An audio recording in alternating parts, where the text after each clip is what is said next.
혹시 돈이 곧 인격이다, 뭐 이런 말 들어보셨나요? 오늘은 바로 그 돈과 인격의 관계에 대해서 한번 이야기해 볼 건데요. 어쩌면 여러분이 지금까지 상식이라고 믿었던 것들을 완전히 뒤집어 버릴지도 모르는 한 영적 스승의 아주 독특한 철학을 한번 들여다볼까 합니다.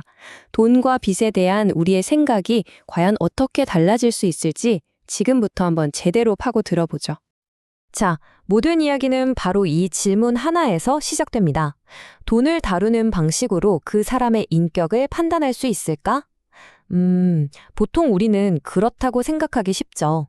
하지만 오늘 우리가 살펴볼 관점은요, 이 질문에 대해 아주 생각지도 못한 그리고 훨씬 더 깊이 있는 답변을 우리에게 던져줍니다. 첫 번째, 핵심 개념부터 살펴볼게요. 이 철학에 따르면 말이죠. 돈은 그냥 우리가 쓰는 화폐가 아니에요. 우리를 시험하는 하나의 거대한 힘, 심지어는 살아있는 에너지 같은 존재라는 겁니다. 돈에는 눈이 달려있다. 와, 정말 흥미로운 비유 아닌가요? 이게 무슨 뜻이냐면요. 돈이 그냥 종이 조각이나 디지털 숫자가 아니라는 거예요. 마치 살아있는 존재처럼 자기가 지금 어떻게 쓰이고 있는지를 다 지켜본다는 거죠. 그러니까 우리가 돈을 대하는 그 모든 태도와 마음을 돈 스스로가 전부 관찰하고 있다는 뜻입니다. 이 철학의 가장 기본이 되는 개념이 바로 돈의 질량이라는 건데요. 이게 뭐냐면 우리가 물리적으로 들 수 있는 무게의 한계가 있는 것처럼요. 사람마다 각자의 인격이라는 그릇의 크기가 있고 딱 그만큼의 돈만 감장할 수 있다는 뜻이에요. 만약에 내 그릇, 즉 내 질량을 넘어서는 돈을 갖게 되면 어떻게 될까요? 그 무게에 짓눌려서 오히려 와르르 무너질 수 있다는 아주 강력한 경고인 셈이죠. 그래서 이 돈의 시험이라는 게 끊임없이 순환을 한대요. 자, 먼저 일종의 기회로서 돈이 우리에게 주어집니다. 그러면 이 세상은 우리가 그 돈을 가지고 뭘 하는지, 어떻게 쓰는지를 가만히 지켜보며 시험을 하는 거죠. 여기서 만약 지혜롭게 잘 사용하면 통과해서 더 큰 책임과 기회가 주어지고요. 반대로 잘못 사용하면 실패해서 결국 그 돈은 우리 곁을 떠나게 된다는 겁니다. 자, 이제부터가 진짜 어쩌면 가장 논란이 될 만한 부분으로 넘어가 볼 텐데요. 바로 우리가 빚에 대해 가지고 있는 모든 상식을 그냥 확 뒤집어 버리는 아주 파격적인 관점입니다. 갚기 싫은 것은 갚지 마요. 네? 굉장히 충격적인 말이죠. 아마 이걸 딱 듣고 아니 이게 대체 무슨 소리야? 싶으실 거예요. 빚을 그냥 떼어먹으란 말인가? 당연히 그렇게 단순한 얘기는 아닙니다. 이 말 속에는 훨씬 더 깊은 의미가 숨어 있어요. 핵심은 바로 이거예요. 아, 돈 갚기 싫다는 이 감정이 단순히 내가 무책임하다는 증거가 아니라는 겁니다. 오히려 그 돈 거래의 뒷면에 뭔가 불공정하거나 우리가 반드시 풀어야 할 어떤 문제가 숨어 있다는 아주 강력한 신호라는 거죠.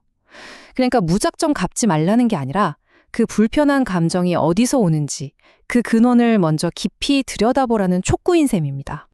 하지만 여기서 아주 중요한 균형점이 있습니다. 내가 왜 갚기 싫은지 그 이유를 파고드는 것도 중요하지만 그렇다고 해서 정당하게 갚아야 할 의무를 저버려선 안 된다는 거죠. 만약 갚아야 할 돈을 부당하게 갚지 않으면요. 그 돈은 마치 깨진 항아리에서 물이 줄줄 새어나가듯이 결국 다른 방식으로 전부 빠져나가게 된대요.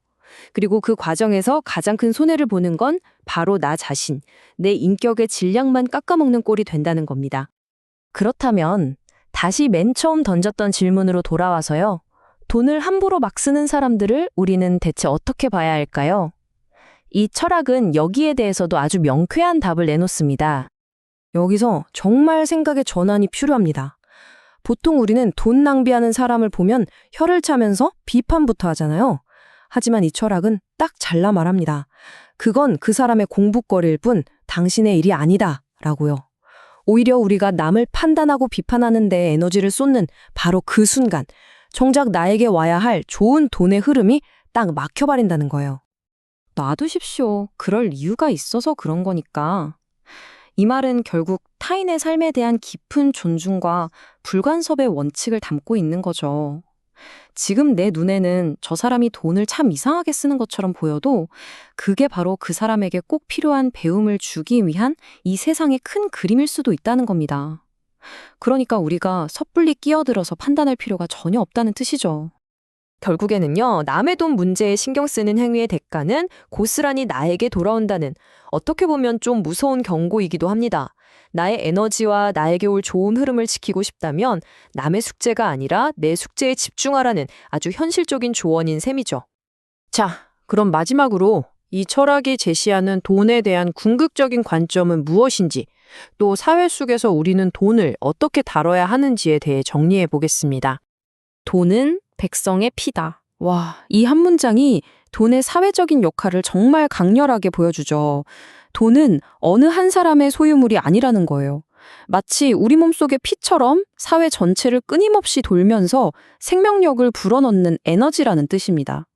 피가 고여 있으면 썩는 것처럼 돈도 흘러야 모두를 살릴 수 있다는 거죠. 그래서 이 철학은 우리에게 이런 원칙들을 제안합니다. 돈을 지혜롭게 잘 쓰는 것, 그게 바로 사회를 사랑하는 방법이고요. 반대로 어리석게 쓰면 그 대가는 결국 스스로 받게 될 거라는 거죠. 또 마음이 움직여서 이건 줘야겠다 싶을 땐 기꺼이 주고 막연한 불안감이나 두려움 때문에 돈을 꽉 쥐고 쌓아두지만은 말라는 겁니다.